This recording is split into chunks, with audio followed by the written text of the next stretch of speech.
J'ai été désagréable, dis-je. Je vais m'excuser auprès d'Anne.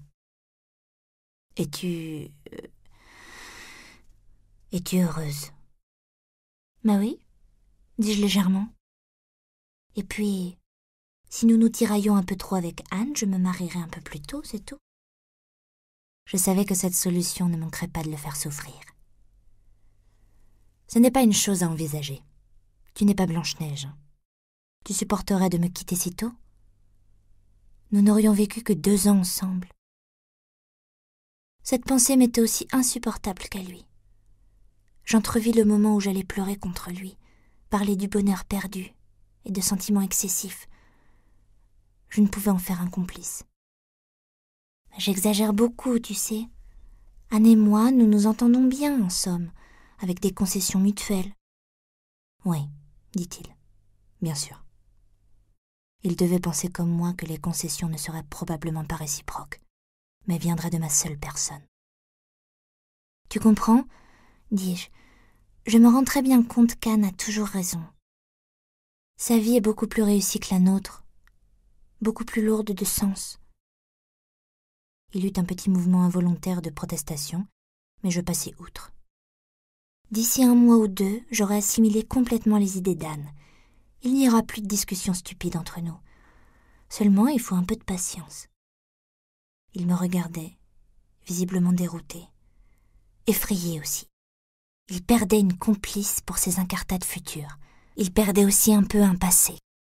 « Il ne faut rien exagérer, » dit-il faiblement. « Je reconnais que je t'ai fait mener une vie qui n'était peut-être pas de ton âge, ni du mien. Mais ce n'était pas non plus une vie stupide ou malheureuse, non. Au fond, nous n'avons pas été trop...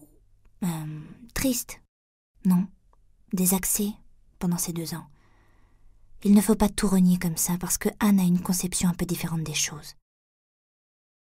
Il ne faut pas renier, mais il faut abandonner, dis-je avec conviction.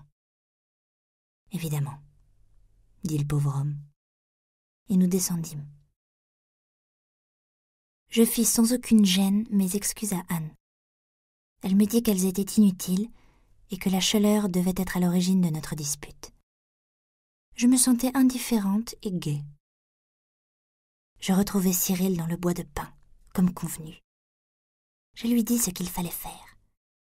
Il m'écouta avec un mélange de crainte et d'admiration, puis il me prit dans ses bras. Mais il était trop tard, je devais rentrer. La difficulté que j'eus à me séparer de lui m'étonna. S'il avait cherché des liens pour me retenir, il les avait trouvés. Mon corps le reconnaissait, se retrouvait lui-même, s'épanouissait contre le sien. Je l'embrassais passionnément. Je voulais lui faire mal, le marquer pour qu'il ne m'oublie pas un instant de la soirée, qu'il rêve de moi la nuit.